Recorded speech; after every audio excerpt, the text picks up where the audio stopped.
السلام علیکم ناظرین، آپ دیکھ رہے ہیں کراس فائر اور میں ہوں محمد نوشاد علی۔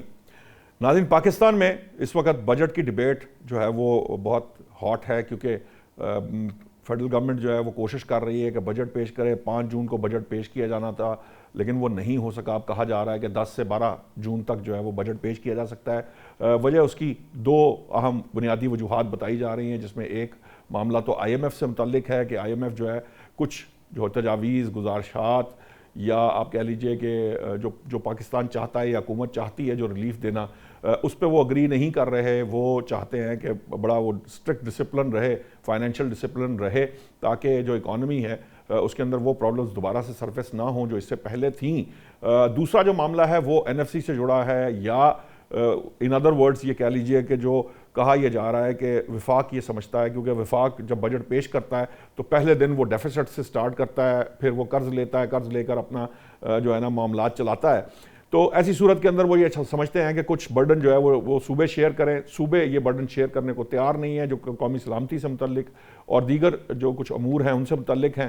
وزارتیں جو ہیں ہماری بہت سی 18ویں ترمیم کے تحت ختم ہونی تھیں، ابھی تک وہ ختم نہیں ہو سکیں، نہ ان کا برڈن پراپر طریقے سے صوبوں کے پاس جا سکا ہے۔ اس کے علاوہ بھی کئی دیگر مسائل ہیں۔ اقتصادی جو ہماری جو قومی اقتصادی کونسل کا جو اجلاس تھا، اگرچہ کہ ہر 3 مہینے میں ہونا چاہیے آئینی طور پر، وہ نہیں ہوتا، اور جب ہوتا ہے تو بجٹ کے قریب آ کر ہوتا ہے، اور اس میں جو مختلف سیاسی جماعتیں ہیں وہ مختلف طرح کی ریزرویشنز رکھتی ہیں جسے ٹائم پہ ریزالو نہیں کیا جا سکا۔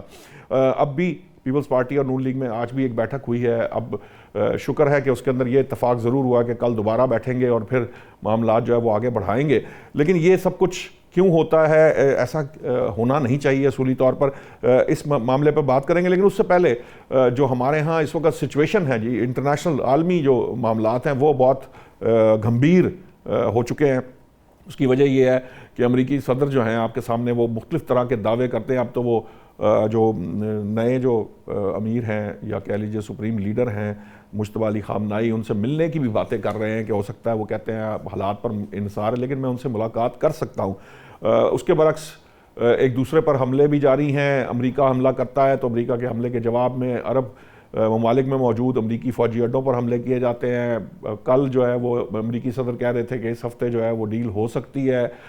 ایران جو ہے وہ بہت سخت سٹانس رکھے ہوئے ہے، وہ جواب بھی دے رہا ہے، اور وہ کہتا ہے کہ جس طرح کا امریکہ کی طرف سے حملہ کیا جائے گا اس کا اتنا ہی سخت جواب دیا جائے گا۔ اس کے باوجود اگر مذاکرات کہیں ہو رہے ہیں اور اگر کوئی بات آگے بڑھ رہی ہے تو اس کے کچھ کہیں نہ کہیں کوئی بات ہمارے سامنے آنی چاہیے، میڈیا کے سامنے آنی چاہیے، وہ نہیں آ پا رہی۔ کل جو بڑی خبر آئی تھی جس کے بارے میں ہمارے کل کے جو پارٹیسپینٹس تھے ان کا خیال یہ تھا کہ یہ دنیا کے سامنے خبر اس لیے پیش کی گئی ہے تاکہ ایران کو نرم کیا جا سکے، جو اسرائیلی وزیر اعظم کو جھاڑنے سے متعلق تھی، لیکن آج اس کی تصدیق ہوئی۔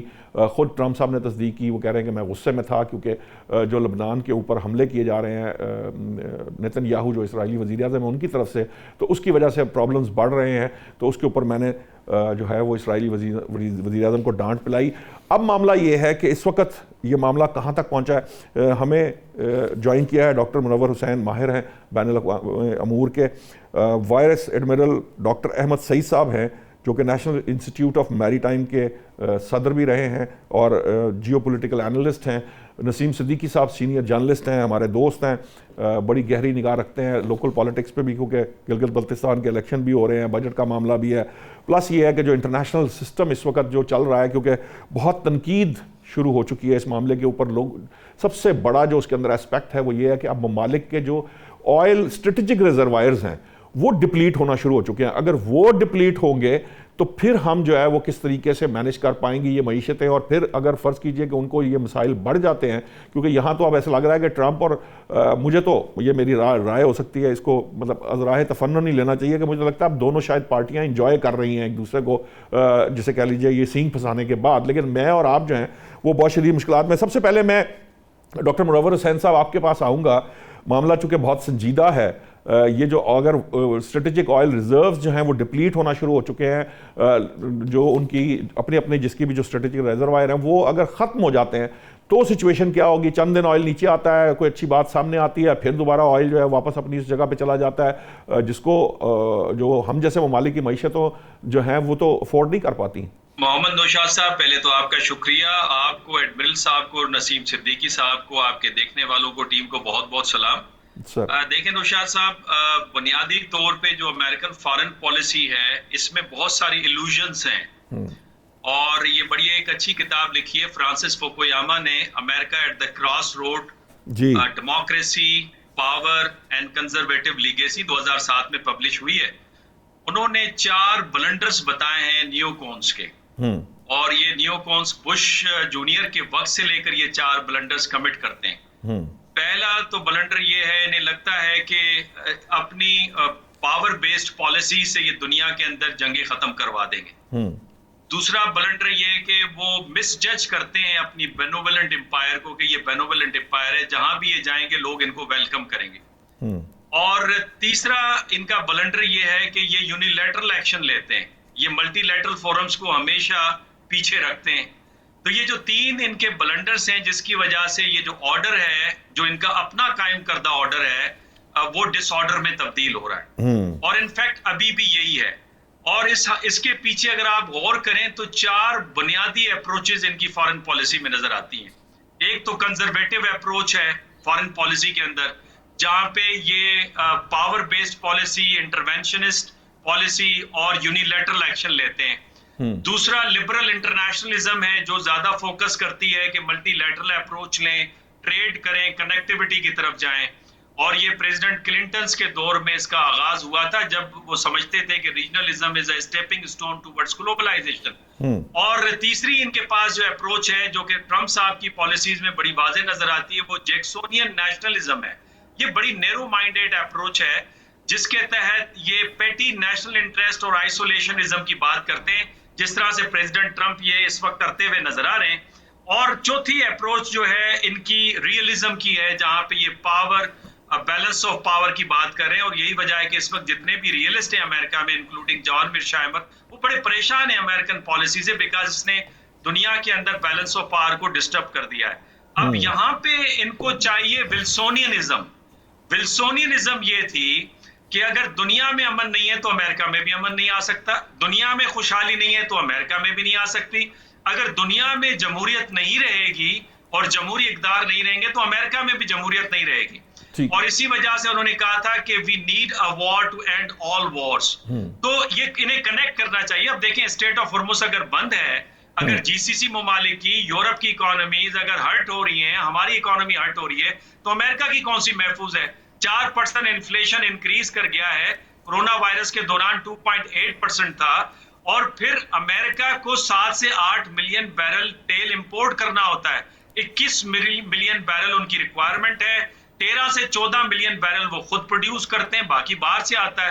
تو اسی وجہ سے گیسولین پرائس انکریز ہو رہا ہے۔ لاسٹ پوائنٹ دیکھیں، اس سے جو امریکہ کی بدنامی باہر تو ہو رہی ہے، سو ہو رہی ہے، خود امریکہ میں جو بہت بڑی تبدیلی رونما ہوئی ہے، جو کہ اس وقت جتنے سرویز آئے ہیں، واشنگٹن پوسٹ نے کروایا ہے، وال اسٹریٹ جرنل ہے، اس کے علاوہ یہ جو ان کا نیو کونس کا جو ٹیلی ویژن چینل ہے وہ ہے، پیو سینٹر ہے، سب کے اندر کنسنسس ہے، مور دین 60% سمجھتے ہیں کہ یہ وار ہماری نہیں ہے۔ وہ یہ سمجھتے ہیں کہ پریزیڈنٹ ٹرمپ کی پالیسیز پہ ہمیں اعتبار نہیں ہے۔ وہ یہ سمجھتے ہیں کہ اس سے امریکہ کے جو تعلقات دنیا میں ہیں اس کا نقصان ہو رہا ہے۔ وہ یہ سمجھتے ہیں کہ پاور بیسڈ پالیسی سے ایران پیچھے نہیں ہٹے گا۔ تو میرا خیال ہے کہ ایران کے بارے میں بڑی ایک مس انڈرسٹینڈنگ ہے۔ پھر آپ سوال پوچھیں گے تو پھر میں اس کے اوپر جی میں چاہوں گا، پہلے میں ڈاکٹر احمد سعید صاحب جو ہیں ان کے پاس بھی جاؤں۔ یہ بہت سارے ازمز گنا دیے ہیں ڈاکٹر صاحب نے، یہ بات درست ہے، جتنی بھی بات انہوں نے کہی ہے یہ بالکل درست ہے، یہ ایسے ہی ہے، یہی ان کے موڈ اینڈ موڈیلٹیز ہیں فارن پالیسی کے۔ لیکن سوال یہ ہے، جو میں نے سوال ایکچولی کیا تھا، پرسپیکٹیو یہ تھا کہ دیکھیں ٹھیک ہے وہاں 4% مہنگائی ہو گئی ہے، یہ اپنی جگہ ہے، لیکن وہ نیشنز جن کے اسٹریٹجک ریزرو دے گا، وینیزویلا پہ قبضہ کر کے اس وقت وہ آلموسٹ سب سے بڑا آئل پروڈیوسر ہے، ایران پہ بھی کر لیتا، یا وہ 79 سے پہلے کے ارینجمنٹ آئل کے وہ کر لیتا امریکہ، تو پھر اس کو کمپیٹ کر ہی نہیں سکتا تھا۔ مائی پوائنٹ از کہ جو صرف ہم جیسے ممالک جو امپورٹ پہ ڈیپینڈنٹ ہیں اور اپنے آئل ریزروز جو رکھتے ہیں وہ ڈپلیٹ ہو رہے ہیں، وہ دوبارہ فل ان نہیں ہو پا رہے، تو وہ اس کے بعد جو سچویشن ہوگی وہ معیشتیں کہاں جائیں گی، ان کے بارے میں کوئی سوچ رہا ہے ڈاکٹر صاحب؟ جی السلام علیکم نسیم صاحب، منور صاحب اور ہمارے ناظرین کو۔ میرے خیال میں بڑے اچھے طریقے سے جو نسیم صاحب نے بڑے اچھے طریقے سے اس چیز کو ادا کیا ہے۔ لیکن میں ایک چیز تھوڑا سا ڈفرینٹ بات کرنا چاہوں گا کہ جب سے ملٹی پولیرٹی سے پہلے جب یہ یونیپولیرٹی کی طرف دنیا گئی ہے تو اس کے بعد سے اگر آپ دیکھیں تو ٹرن اوور آف سینچری کے بعد سے ساری جو چیزیں ہم امریکہ کی پالیسیز کو دیکھتے ہیں تو وہ they are disruptive in nature. That means کہ انہوں نے جو ایگزسٹنگ آرڈر ہے اس کو ڈسرپشن کر کے, چاہے وہ عرب اسپرنگ تھا, چاہے وہ ایران پہ پہلے اٹیکس ہوئے, یہ ساری چیزیں وینیزویلا کا بھی اسی حوالے سے ہے, تو وہ ایک پالیسی نظر آتی ہے which is more power driven and that is to disrupt the normal way of working, اور جس میں ٹریڈ بھی سب سے آگے آتی ہے, اور اس کے بعد یہ کہ اس کنٹری یا اس کے اراؤنڈ آرڈرز کو ڈسرپٹ کیا جائے, اور پھر اس کے اندر اس کیوس میں دین they push forward their own policies, اور وہیں سے پھر وہ they are getting their strength. تو یہ تو چل تو رہا تھا, لیکن یہ ہے کہ that was in a vacuum where no other big power was available to challenge them. تو میں سمجھتا ہوں ایران کے کیس میں پہلی دفعہ ایک ایسا ملک جو کہ بہت اکنامیکلی اگر آپ دیکھیں, ملیٹریلی اگر آپ دیکھیں تو دیٹ از 1:50 ریشو کے درمیان ہے, اس نے اس ڈسرپشن کے اندر اپنی ایک اور ڈسرپشن کریٹ کیا which has directly hit not only the world but the interest of USA. تو اب یہ ایک پہلا پیراڈائم ہے جس کے اندر امریکہ ہیز, وہ کہتے ہیں نا, ٹیسٹ کیا اس نے اپنا بلڈ خود بھی. تو this is where now they are coming to terms, لیکن وہ ٹرمز پہ آنے سے پہلے ان کے دونوں کے اگر دیکھیں سائڈ پہ, تو چاہے وہ اسرائیل ہے اور چاہے وہ امریکہ ہے, تو اب ان کے اندر ایک کمپلشن یہ ڈیولپ ہو رہی ہے کہ دیٹ از الیکشنز, اور اس کے اندر اپنے آپ کو یہ پروو کرنا کہ who is handling and who is being handled. تو اس میں ابھی جو آپ کو آپٹکس نظر آتے ہیں, اور یہ جو بیچ میں آپس میں بھی ان کی بات چیت ہوئی پریزیڈنٹ ٹرمپ کی اور نیتن یاہو کی, اور ایک ہارڈ ٹاک کو بتایا گیا کہ ایسی بات ہوئی ہے. تو basically now this is a struggle in which, کیونکہ اسرائیل کے اندر بھی جو ان کے اپوزیشن ہے, کل ان کا میں بیان پڑھ رہا تھا, وہ یہ کہہ رہے تھے کہ Israel is becoming a vassal state of U S. تو وہاں پہ بھی پریشر ڈیولپ ہو رہا ہے, اور یہاں پہ بھی اگر آپ دیکھیں تو امریکہ میں بھی ٹرمپ کے اوپر یہ بہت بڑے 3 سوال تو ضرور آتے ہیں. پہلا سوال کہ why did he go into this war? For what? Number 2, جو JCPOA plus انہوں نے کہا, تو what is that plus? کیونکہ یہ سوال اگر نہیں ہو پائیں گے. اور third is what is the exit strategy, وہ تو سینٹ میں انہوں نے کیا حاصل کیا. سینٹ میں مارکو روبیو کو جو آج سٹانس فیس کرنا پڑا وہ یہی تھا نا کہ آپ نے ایک معاہدہ جو آپ اب معاہدہ کر رہے ہیں, یہی معاہدہ آپ نے پہلے ردی کی ٹوکری میں پھینکا ہے, اب آپ پھر معاہدے کی بات کر رہے ہیں. تو پھر یہ جو سارا کچھ آپ نے کیا, یہ کیوں کیا, جس کا جواب مارکو روبیو کے پاس نہیں تھا؟ بالکل صحیح کہا آپ نے کہ اب ان کے اوپر یہ پریشر ڈیولپ ہو گیا ہے کہ آپ نے اگر آپ دیکھیں تو تقریباً انہوں نے 250 بلین کا یہ جو انہوں نے پیسہ ضائع کیا, اور اس میں یہ ان کو اور بھی مانگ رہے ہیں یہ کانگریس سے. تو کانگریس بھی ظاہری بات ہے اس سوال کا جواب کرے گی. تو مڈ ٹرم کے اندر they are going to have a very tough time from the Democrats, اور ڈیموکریٹس کو آپ چھوڑ دیں, ایون ریپبلکنس جو ہے وہ بھی خود ان سے سوال کر رہے ہیں. تو میرے خیال میں اب جو ہیکلنگ ہو رہی ہے اٹ از مور, ٹھیک ہے ایران کا اپنا ایک سٹینس ہے, ایران بھی اسی طریقے سے لے کے چل رہا ہے. تو معاہدے کے اوپر تو بات چیت بیک اینڈ پہ ہو رہی ہے, وہ نظر بھی آتی ہے, بیکاز کل یا آج ٹرمپ پریزیڈنٹ ٹرمپ سے ایک سوال کیا گیا تھا کہ are we into deadlock, has it been taken off, تو اس نے کہا نہیں ایسی کوئی بات نہیں ہے, وی آر آلریڈی ان کام, اور معاہدہ جو ہے اس پہ بات چیت چل رہی ہے. تو کہنے کی بات یہ ڈاکٹر صاحب ٹرمپ کی بات پہ اعتبار کون کرے سر, وہ ہفتے کے دن ان کا سٹیٹمنٹ اور ہوتا ہے جب مارکیٹیں بند ہونے والی ہوتی ہیں, پھر جس دن پیر کو منڈے کو کھلنی ہوتی ہیں پھر سٹیٹمنٹ کچھ اور ہوتا ہے. تو یہ تو ایک, وہ آج بھی میں ایک جگہ پہ پڑھ رہا تھا کوئی $300-350 ملین, یہ صرف سوری کل اور پرسوں کی سٹیٹمنٹ کے اوپر کچھ کہہ رہے ہیں کہ انسائڈ ٹریڈنگ کے بھی الیگیشنز جو ہیں وہ اب آنا شروع ہو گئے ٹرمپ اور ان کے ارد گرد کے لوگوں کے اوپر. نسیم صاحب, یہ جو معاملہ ہے اس سارے معاملے میں ایک یورپ کا بھی رول ہے. مارکو روبیو کے ساتھ جو ہو رہی ہے سو ہو رہی ہے, لیکن اسرائیلی پرائم منسٹر جب یہ کہتا ہے کہ یورپ کو ہمارا ساتھ دینا چاہیے, تو اسپین کے پرائم منسٹر کہتے ہیں جناب آپ انسان کے بچے بنے, آپ کا ساتھ دینا تو بہت دور کی بات ہے, ہم تو آپ سے ٹائز جو ہے نا وہ کٹ کرنا چاہتے ہیں. یہ جو سچویشن ہے خود ٹرمپ نے یہ تسلیم کر لیا اس سٹیٹمنٹ کے اندر جو ایکزیوز نے بریک کی کہ وہ کہتے ہیں اسرائیل سے اس وقت پوری دنیا نفرت کرتی ہے, نیتن یاہو سے نفرت کرتی ہے, کوئی تم سے بات کرنے کو تیار نہیں ہے, میں تمہاری چمڑی بچا رہا ہوں, اگر میں نہ ہوتا تو تم جیل میں سڑ رہے ہوتے. اب یہ جو پرسپیکٹو ہے, اس کے بعد آپ کو کیا نظر آ رہا ہے کہ ٹرمپ صاحب جو ہیں وہ یہ ایرانی معاملے کے اوپر کس حد تک لینینٹ ہوں گے؟ کیونکہ جو جس قسم کے سوالات کانگریس میں ہمیں دیکھنے کو مل رہے ہیں, یہ کانگریس کے جو سٹیٹمنٹس ہیں وہ کلیئرلی بتا رہے ہیں کہ امریکہ جو ہے وہ اس کے پاس کوئی ایسا نیگوشیٹنگ, جسے کہہ لیں نا کہ کوئی بہت بہتری کوئی نیگوشیٹ کر رہے ہیں, وہ نہیں ہے. کوئی پرانی ٹرمز ہی ہیں جس کے اوپر بات جو ہوتی چلی جا رہی ہے اور وہیں تک ہی آنا ہے. اگر کوئی ایگریمنٹ ہوا بھی تو وہ اس جیسا ہی ہوگا, صرف اس کے اندر ایڈیشن یہ ہے کہ آپ نائے ہرمز جو ہے وہ ایران کے کنٹرول میں ہے اور اس پہ ٹول بھی لگے گا. بسم اللہ الرحمن الرحیم. نوشاد صاحب بہت شکریہ. تمام حضرات کو میرا السلام علیکم. آپ نے بڑے اچھے سوال کیے اور دونوں ڈاکٹر حضرات نے بڑے اس کے تفصیلی طور پہ بلکہ بڑے گمبھیر انداز میں جو لفظ یوز کیے شاید عام پبلک اتنے آسانی سے نہ سمجھ سکے. میں کوشش کروں گا کہ آسان اردو میں بات کر لوں. نوشاد صاحب بات یہ ہے کہ دنیا کا جو محور ہے نا وہ تمام تبدیل ہوتا ہوا نظر آ رہا ہے. آپ کو پتہ ہے کہ ٹرمپ کے بارے میں کہا جاتا ہے کہ ان کا موڈ سوئنگ ہوتا ہے. جس طرح آپ نے کہا کہ ویکینڈ پہ کچھ اور ہوتا ہے اور ویک کے سٹارٹ پہ کچھ اور ہوتا ہے. اس سے دنیا بھر میں بہت زیادہ پرابلمز ہوتی جا رہی ہیں اور امریکہ میں بھی ٹرمپ کے خلاف بہت زیادہ آواز اٹھنی شروع ہو گئی ہے. اور یہ بالکل آپ نے درست فرمایا کہ پورے اسرائیل کو یا نیتن یاہو کو پوری دنیا میں کوئی پسند نہیں کرتا. اور جو آپ نے یورپ کا حوالہ دیا وہ اس لحاظ سے بہت امپورٹنٹ ہے کہ اب یورپ کے اندر آپ نے دیکھا کہ ایتھنیسٹی بہت ساری قومیں آ کے بس گئی ہیں. پچھلے 20-25 سال میں یہاں پہ بہت بڑی چینجز آئی ہیں. اور آپ نے دیکھا کہ پچھلے دنوں برطانیہ میں جو لوکل الیکشن ہوئے تھے اس میں بہت بری طرح جو حکمران جماعتیں رہی ہیں یا جو حکمران ان کو شکست کا سامنا کرنا پڑا. اور اس کی ایک بہت بڑی وجہ جو ہے وہ غزہ وار تھی. غزہ پہ جو کیئر سٹارمر کا سٹینڈ تھا اس کے خلاف ووٹ گیا. تو اب یہاں پہ جب آپ نے الیکشن جیتنا ہوتا ہے تو اس میں آپ کو جو مائنورٹیز ہیں ان کے ووٹ کا بھی بڑا خیال کرنا پڑتا ہے, ان کے سینٹیمنٹس بھی آپ کو دیکھنے پڑتے ہیں. اور آپ نے دیکھا کہ یہاں پہ برطانیہ میں یا یورپ کے اندر بہت بڑی مارچز نکلتی ہیں جو فلسطین کے حق میں ہوتی ہیں. اور دوسری بات یہ کہ پہلے پرنٹ میڈیا تھا, الیکٹرانک میڈیا تھا, آپ اپنی مرضی کی خبریں چھاپ دیتے تھے. لوگوں کی میڈیا کی بات کر رہا ہوں. لیکن اب سوشل میڈیا کی وجہ سے دنیا ہر چیز جو ہے وہ ایک سیکنڈ میں ان کے پاس پہنچ جاتی ہے. اور دنیا اب دیکھتی ہے کہ کس طرح غزہ کے اندر, کس طرح لبنان کے اندر جو ایٹروسٹیز ہو رہی ہیں. بلکہ آپ نے دیکھا کہ پچھلے دنوں یو این نے جو سیکشول ہراسمنٹ تھی اسرائیلی فوجیوں کی طرف سے جو کہ ایک جنگی قانون کی خلاف ورزی ہے, اس پہ انہوں نے ان کے اوپر بین بھی لگایا ہے. تو اب وہ سینیریو سارا چینج ہو گیا ہے.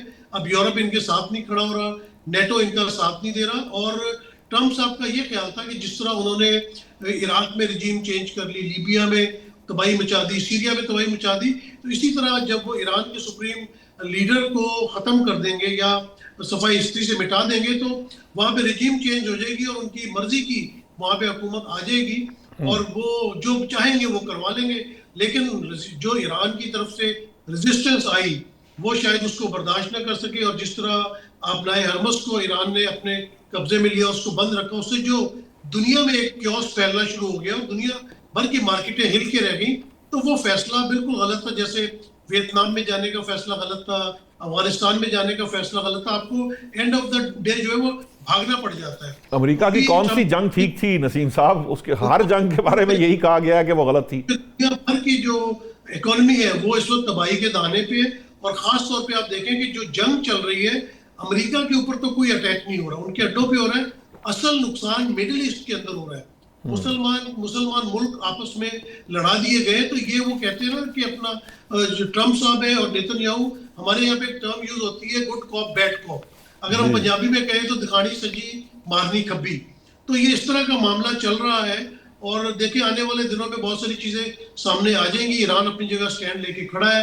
مڈل ایسٹ کے کرائسس بڑھتے جا رہے ہیں اور یہ ریزروز جو کم ہوتے جا رہے ہیں, اس کی وجہ سے پوری دنیا میں خاص طور پہ جو ساؤتھ ایسٹ کا خطہ ہے اس میں بہت بڑی تباہی آ سکتی, بہت بڑی اکنامیکل چینجز آ سکتی ہیں. تو آنے والے دنوں میں اس کا پتہ چلتا جائے گا کہ اونٹ کس کروٹ بیٹھ رہا ہے. ٹھیک ہے, یہ بات معیشت کی ہو رہی ہے. میں ڈاکٹر صاحب آپ کے طرح یہ ذرا ایک بڑا امپورٹنٹ سوال ہے. ایک نئی معاملہ جو ٹیرف کے معاملے میں اگرچہ امریکہ کو جو کچھ فیس کرنا پڑا وہ ہم سب جانتے ہیں وہاں کی کورٹ نے کیا کیا, لیکن اس کے باوجود پھر نئے سرے سے اب ٹرمپ صاحب نے جو ہے وہ 10% ٹیکس کی ٹیرف کی فلیٹ ٹیرف کی بات کی ہے اضافی. اور اس میں پاکستان بھی شامل ہے, انڈیا بھی, اب وہ مختلف طرح کی بیچ میں ہیلے بہانے ہیں.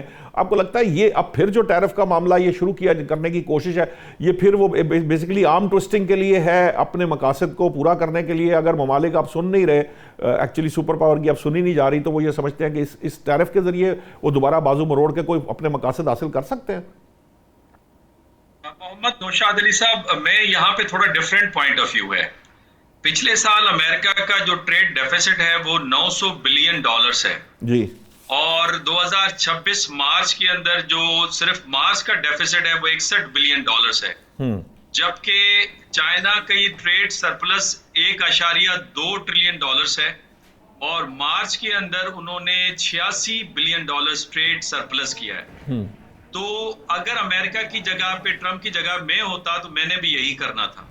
انفیکٹ ٹریڈ ڈیفیسٹ کو آپ نے کم کرنا ہے, اور جب آپ نعرہ یہ لگاتے ہیں کہ امریکہ کو گریٹ بنانا ہے, انڈسٹری دوبارہ امریکہ میں لانی ہے, اور امریکہ کو آپ نے ہب بنانا ہے انڈسٹری کا, تو آپ نے یہ پالیسیز کرنی ہے. لیکن اس میں بلنڈر یہ ہے کہ وہ یونیلیٹرل جو ایکشن لیتے ہیں نا, without consulting their partners, especially Europe کو کے ساتھ بغیر مشاورت کے, چائنا کے ساتھ بغیر مشاورت کے, وہ میرا خیال ہے غلط ہوتا ہے. اب انڈیا کی مثال لے لیجئے, $46 بلین کا ٹریڈ خسارہ ہے امریکہ کا, یورپ کے ساتھ $290 بلین کا ہے.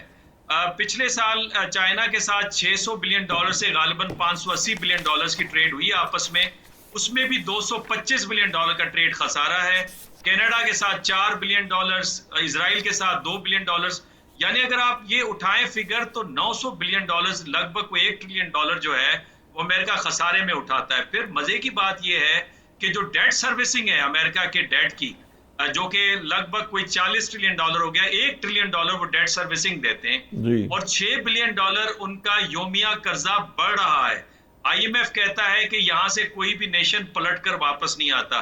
تو وہ اس حوالے سے سروائیول کی جنگ جو ہے وہ لڑیں, لیکن پرابلم ان کی اپروچ کا ہے, جس طرف آپ نشاندہی کر رہے ہیں, کہ بجائے یہ کہ آپ مشاورت کے ساتھ آگے چلیں, آپ یونیلیٹرل ایکشن اس لیے لیتے ہیں کہ اسٹل آپ کو وہی خناس آپ کے ذہن میں ہے کہ آپ واحد پاور ہیں دنیا کی, جبکہ میں تو کہتا ہوں کہ we are living in a tripolar world. ایک کو امریکہ لیڈ کر رہا ہے, ایک کو چائنا لیڈ کر رہا ہے, اور ایک کو یورپ میں فرانس اور جرمنی لیڈ کرنے کی کوشش کر رہے ہیں. آپ کو لگتا ہے یہ فرانس اور جرمنی کی جو بات ہے, مجھے لگتا ہے کہ یہ بائی پولر تو ہم چین کے اور روس کے پرسپیکٹیو میں یا ریجنل پرسپیکٹیو میں یا ملٹی پولارٹی کے بات تو سمجھتے ہیں, لیکن یہ جو فرانس اور جرمنی, آپ کو لگتا ہے کہ کیا واقعی وہ کوئی تیسری طاقت ہے اس وقت؟ جی ہاں, آپ یہ دیکھیے نا کہ فرانس کے صدر میکرون نے ساؤتھ کورین یونیورسٹی میں کہا تھا کہ ہم تیسرے راستے کو اختیار کرنے جا رہے ہیں, نہ امریکنز نہ چائنیز. اور مارک کارنے نے کہا کہ ہم یورپ کو جوائن کرنے جا رہے ہیں, اور دہائیوں پر مشتمل جو انٹیگریٹڈ ڈیفنس سسٹم ہے امریکہ کے ساتھ, اس کا خاتمہ چاہتے ہیں. اور پھر اسپین کا, ڈنمارک کا, اٹلی کی ڈیمانڈ کرنا کہ اسرائیل کے ساتھ جتنے بھی ایگریمنٹس ہیں ان کو سسپینڈ کرنا ہوگا. اور یورپین یونین کی جو سربراہ ہیں ارسولا ونڈرلین, ان کا چائنا وزٹ کرنا, انڈیا وزٹ کرنا, تو بڑی چیزیں بڑی واضح ہیں میرے خیال میں.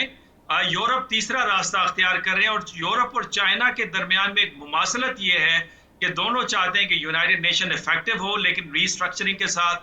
اور چائنا یہ سمجھتا ہے کہ امریکہ کے جو پپٹ بیٹھے ہوئے ہیں سیکرٹری جنرل کی صورت میں, اب انہیں تبدیل ہونا چاہیے. تو نارم بیسڈ جو آرڈر ہے اس کی کنٹینیوٹی چاہتے ہیں. اور یہ جو ہمارے ہاں 3 بڑے اہم کانسیپٹ ہیں. ایک کانسیپٹ یہ ہے کہ کیا بائی پولیرٹی ہے, تو چائنا اس کا انکار کرتا ہے, بیکاز بائی پولیرٹی کا مقصد ہے بلاک پالیٹکس. دوسرا کانسیپٹ جو امریکہ سے آیا پریزیڈنٹ اوباما کے وقت میں, اور جب ہیلری کلنٹن نے بھیجا اس کو, کیا نام تھا ان کا, ایک سیکریٹ مشن کے اوپر چائنا, برنزسکی کو, تو انہوں نے کانسیپٹ دیا G2 کا, اور آج کل ڈسکس بھی ہو رہا ہے 2 گریٹ پاورز. چائنا نے اس کا بھی انکار کر دیا تھا, اور جب 2013 میں پریزیڈنٹ زی تشریف لے گئے پہلی مرتبہ امریکہ, تو انہوں نے ایک اسٹریٹجک اسٹیبلٹی کانٹریکٹ کی بات کی کہ 2 مختلف نظام ہیں, لیکن اسپیس اتنا ہے کہ دونوں ساتھ چل سکتے ہیں, اور دونوں کے لیے ون ون سچویشن ہوگی, جس کا ایگریمنٹ اس وقت پریزیڈنٹ ٹرمپ نے پریزیڈنٹ زی کے ساتھ کیا ہے. تو چائنیز اس کو تسلیم نہیں کرتے, وہ چاہتے ہیں کہ 2 نظام. ٹھیک ہے آپ کی بات, چائنا 2050 تک اپنے معاملات, لیکن میرے لیے یہ ذرا تھوڑا ڈائجسٹ کرنا اس سینس کے اندر کہ یورپ سروائیو کر سکتا ہے اپنے, کیونکہ اب ریسورسز کے پرسپیکٹیو میں بھی یورپ کے پاس کچھ نہیں ہے, ٹیکنالوجی کے پرسپیکٹیو میں بھی وہ اتنی ایڈوانسمنٹ نہیں رہی دیگر نیشنز آگے بڑھ رہی ہیں. عسکری لحاظ سے بھی نیٹو جو ہے وہ کو بہت زیادہ جسے کہہ لیجئے کہ وہ یو ایس پہ ڈپینڈنٹ رہا, کوئی بہت زیادہ ان کا نہیں ہے. اب وہ خود کہہ رہے ہیں کہ نیٹو کو ریوائیو کیا جائے, تو تھوڑا سا یہ اس کو فردر بھی ڈیبیٹ کرتے رہیں گے. ایک جملہ صرف کہہ دوں, جی دیکھیں یورپ کے پاس اسٹرکچر بھی موجود ہے یورپین یونین کی شکل میں اور نیٹو کی شکل میں, اور ان کے پاس ٹیکنالوجی بھی موجود ہے, فردر اسے انہوں نے ریفائن کرنا ہے. جیسے جیٹ فائٹرز بنا لیتے ہیں, ٹریکٹرز بنا لیتے ہیں, ٹینک بنا لیتے ہیں.